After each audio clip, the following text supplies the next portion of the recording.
This is the Vector Optics 1x18 Prism scope. Now this is a very, very cool optic that comes in at a really attractive price.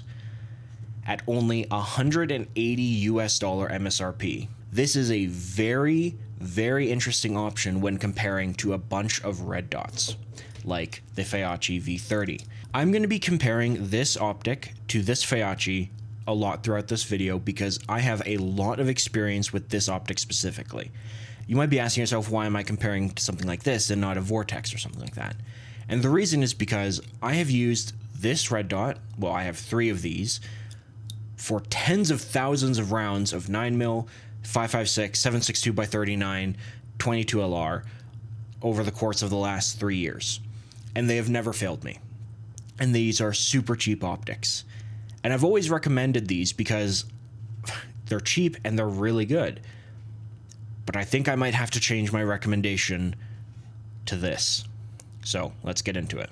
Now, before I go any further, a quick disclaimer. This optic was sent to me by Vector Optics, but there is no money that exchanges hands. There's no even link with any kickbacks that I get. This is purely sent in for review and nothing else.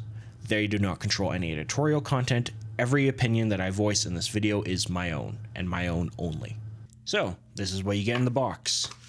The box itself is pretty basic, wraparound text with some info about the site, and there's a little cartoon of a Spartan-looking kind of character. Now as well, Vector Optics did send me a canted mount, but I do not believe this comes with the package. This is just an extra that they sent me. However, this is very well made, also very lightweight. We'll see if I use this on a build. And in the box, you get your layer of foam, you get your Vector Optics branded microfiber cloth, you get your warranty card, so you can pause to read all the warranty information here. You get the optic itself, and I believe this is a extender, not a mount itself. As you can see, there's no pick rail on it, but I believe it's a height extender. Now, taking a look at the optic itself, you have your elevation and windage adjustments on the top and side. You have positive and negative buttons for illumination, and you have your battery cover. No battery is included in this package.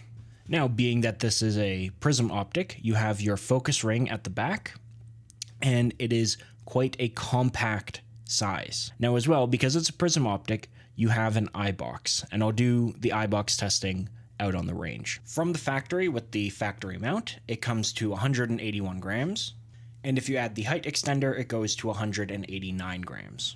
And if we replace this with the canted mount, it comes to 191 grams. So that's what came in the box.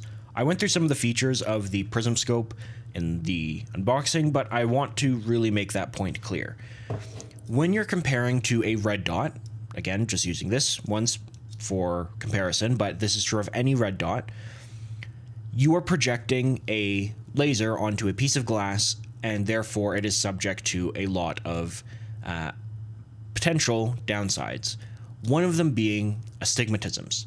If you have ever looked through a red dot and it looked blown out, right, or there was a little bit of fringing, like it wasn't a perfect circle, because these are supposed to be a perfect circle, and it is not a problem of the dot, it's a problem with your eye.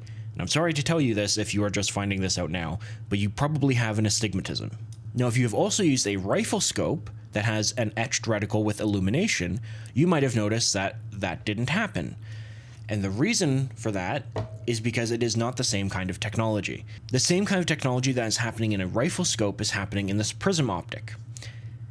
There's an etched reticle in here, so even if the battery dies in this, you still have a reticle to use.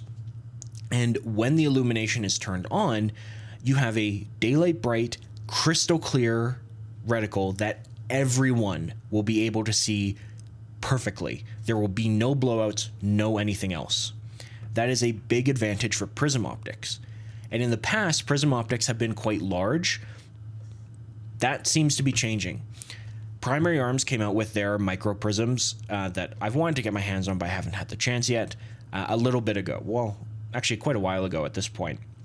And it now seems that manufacturers such as Vector Optics are catching up and are creating really compact, really clear prism scopes.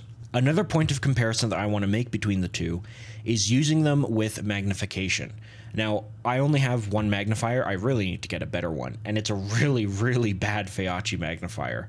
Everyone that I showed it to was shocked at how really bad it was, but it does technically work as a magnifier, and the difference in clarity between a prism and a red dot using a magnifier is dramatic. Because if you have an astigmatism, the blown out look of the red dot will look even more blown out on a magnifier, making it completely useless. But on a prism, it's going to look even more clear. It's going to be super sharp and very pinpoint accurate. You're going to be able to hit shots and group shots extremely easily. However, there is a downside to prism optics, and that has to do with magnification.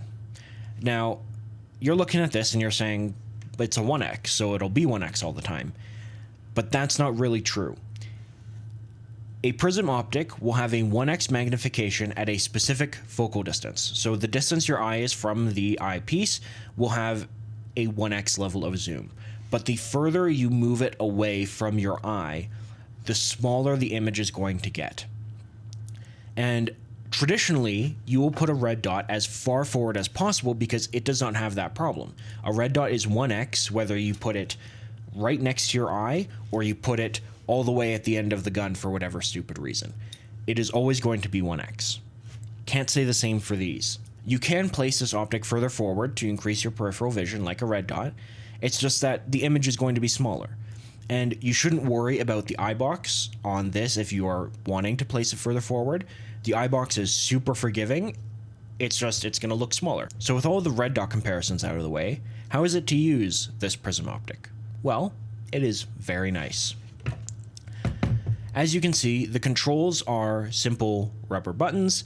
Turn up the brightness, turn down the brightness, hold the minus to turn off, hold the plus to turn on. Pretty damn intuitive. The turret adjustments, you have to use a screwdriver and they are uncovered, but there's no way you're going to be able to turn this without a tool, so I wouldn't worry about covering the turrets. Now, as you can see in the footage looking through the optic, it is perfectly daylight bright, and the etched reticle is very clear, and the clarity of the glass is excellent. Now, when you're actually shooting a rifle with a prism optic, there is a very slight adjustment you have to make. Because it is a scope, your eye has to adjust in a way that it doesn't really have to with a red dot. It's a very minimal thing that goes away after a little bit of using it because your eye gets totally used to picking up the etched reticle instead of picking up the dot. So just something to note that it is slightly different. Your eye has to get used to it. So I would just recommend constantly putting the rifle down at low ready and picking it up and finding a target. You don't even have to shoot anything. You can just do this, in your home and practice picking up that reticle. It will be very quick for you to do that, and once you have it, you're not going to forget it. Now, as I said, I tested it with a magnifier, and that is the way that I would recommend most people use this. You can, of course, use it standalone, but I think utilizing a magnifier makes everything that's excellent about this optic even better. It gives you super clear optics at higher magnification that you can turn on and off super easily by just flipping the magnifier to the side. You can choose whatever magnification you want. There are plenty of magnifier levels available on the market, and it would provide an awesome rifle setup for anything between 0 and 200. You really couldn't go wrong with a setup like that. And finally, because this is very important for a lot of Chinese optics, especially one that is not just a red dot but a prism scope, is the durability. And I'm very happy to report this was durable as hell. I did the same kind of drop test I did with Vector Optics LPVO, dropped it on a table repeatedly directly on the turrets, smashed it on a table, and it held zero perfectly. No zero shift whatsoever. I'm very impressed by the durability of this optic. So who can I recommend this optic for? This is, I think, one of the first times, maybe the first time, I can say I recommend this optic to quite literally everyone that owns a firearm. I can't overstate how much I like this optic. The Prism is excellently clear, it is super daylight bright, it is extremely versatile in how you want to set it up with a magnifier or on its own. It's durable, it survived my drop tests, which are a lot more than just dropping, with flying colors, and it's very lightweight. I legitimately cannot think of a use case where you would look at this and be like, no, I prefer a red dot. I think this is better in every single scenario, and at the price that it's at, $170 US is a crazy good price. It is really hard to beat. So much so that for every rifle and shotgun that I test from here on out that has a red dot on it, I'm going to be using this. It's that good. That means that these Feachis are probably going to be retired. Maybe they'll make an appearance on my channel occasionally, but I am blown away by this optic, and I can't believe it, but the V30 is probably going to get retired because of it. So that is it for this video. I hope you enjoyed. Thank you very much for watching, and have a good day.